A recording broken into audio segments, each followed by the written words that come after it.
It's a warning. And it's a warning that we all need to heed before it happens again.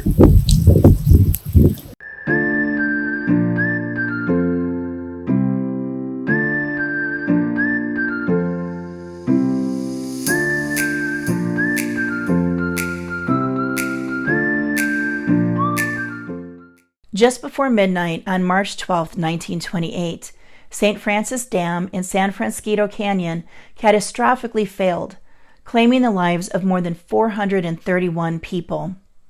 It is regarded as one of the worst engineering disasters of the 20th century, and is second in California loss of life events, only to the 1906 San Francisco earthquake and fire. Dianne Hellrigel is an extraordinary woman with an incredible life story. Her association with the St. Francis Dam began before she was born. Her grandparents, 2 aunts, and her mother, then only 6 years old, visited the dam 2 days before it ruptured. After the dam broke, they visited the site again to view the destruction in the canyon.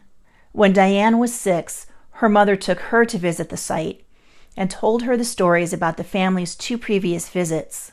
Many years later, it was the memories of her family's visit and the vivid impressions of the aftermath that convinced Dianne to pursue the legislation to create a national memorial and monument for the site.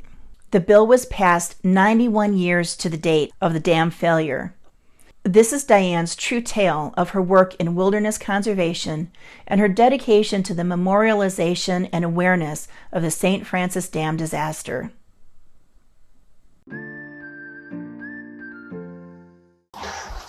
As I got older, I became very interested in protecting all the beautiful natural areas around me. I live in an area called Santa Clarita, and the open spaces and the beautiful mountains and everything in this area is so beautiful that I wanted it to remain this way for people that came behind me. So I started working on wilderness. Wilderness is fantastic to me. And my first legislation was passed in 2009, and it protected 457,000 acres of wilderness. 2 portions which were in my district, which was very exciting to me. One of them was the Magic Mountain Wilderness, and the other one was out in the desert. And beautiful areas that just could never be recreated if they were ruined. And so I was so pleased to have that. I also got, in the same legislation, I got a wild and scenic river in, which is beyond compare. It's absolutely gorgeous.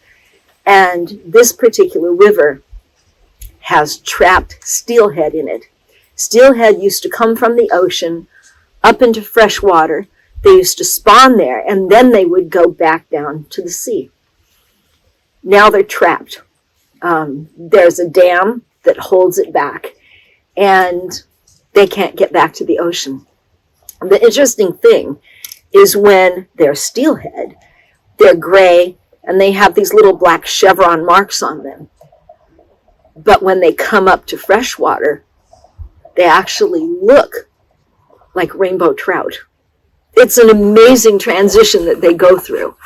And there's hundreds of them, and they're still breeding. So if those fish ever get back to the ocean, they'll turn back into the steelhead. They're amazing fish. I've seen some of them that are 4 and 5 feet, and they're protected. They're endangered. So I was very pleased to be able to do this for them. So I've done a lot of other legislation, and the biggest one that stands out for me is the St. Francis Dam.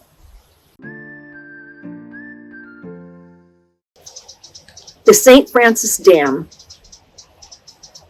was built by Mulholland. It was the last dam that he built. He built 19 dams, all of which, except for the St. Francis, are still standing.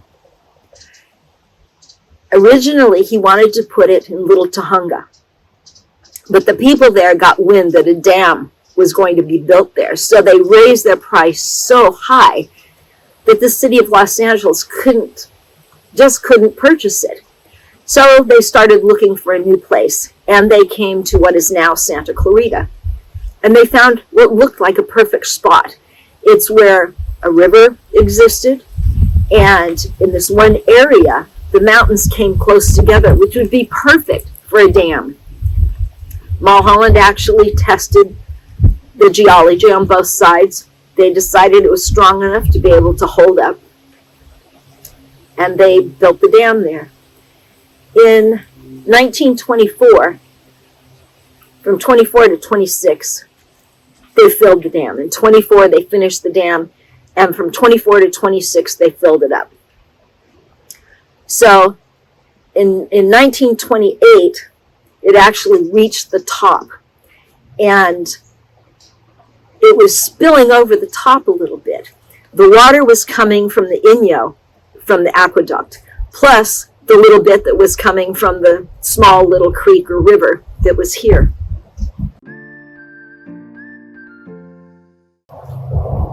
It was filled to the top for only 5 days before it ruptured, broke, and killed many, many people along the way. It took 5.5 hours to empty out into the Pacific Ocean near Ventura in a place called Montalvo. We don't know how many people were killed. The estimates at the time, most were around 600. The highest estimate was 1,700. I have 457 names of people that we know died. But families, entire families disappeared. Nobody knows who they were. There were many bodies that were found that were so beaten up from the debris, they didn't know who they were. So we'll probably never know. In 1970 and again in 1998, they found 2 additional bodies that were so embedded in dirt, but they found them, and they attributed those 2 bodies also to the flood.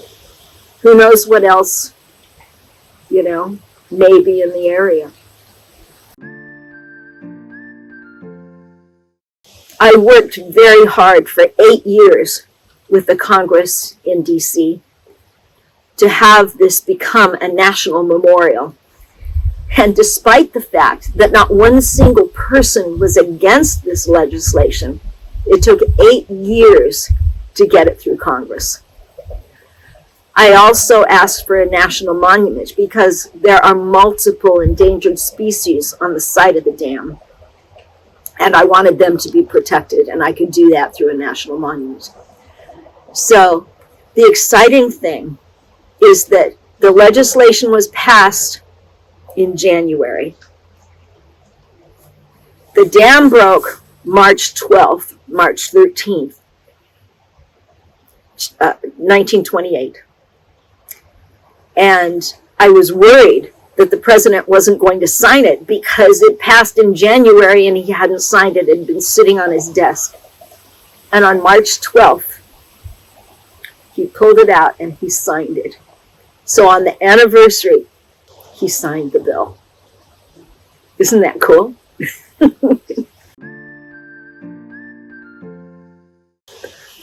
So now, what I'm trying to do, I want to build a visitor center. And this incident was covered up for 94 years. People that live here have no idea that this happened. And I asked them about St. Francis. Have you heard about St. Francis? And they go, huh? What? No. So I want to educate people. I want to tell them what happened. I want them to understand everything that went into this. I want them to understand that it really wasn't Mulholland's fault. He did just about everything that he did in his other dams that are still standing. The problem was the geology on both sides. When it got wet, it failed. He made some mistakes building it, but that alone would not have brought the dam down. It was the geology. And geology was a brand new science back then. So he took the blame for it. He said, you know, if there's a human to blame for this, just pin it on me. So although they found him not culpable, it ruined him for the rest of his life, and he felt responsible. But now, after 94 years of it being covered up by the city of Los Angeles, I want people to know about it. I want to educate the children in schools. I want it to be out there everywhere so that people know where the houses are now in Santa Clarita. They would have been inundated with 120, 140, 160 feet of water when it reached that point, you know? I think it's important. We can't cover history up. If you cover history up, it can happen again. All of the dams in California are rated D. There's a couple that are rated F. And I talked to Congress about this. Nobody was interested in addressing that at all. So we need to think about this and correct the dams now before they break. I see the St. Francis as being the canary in the cage in a mine. It's a warning.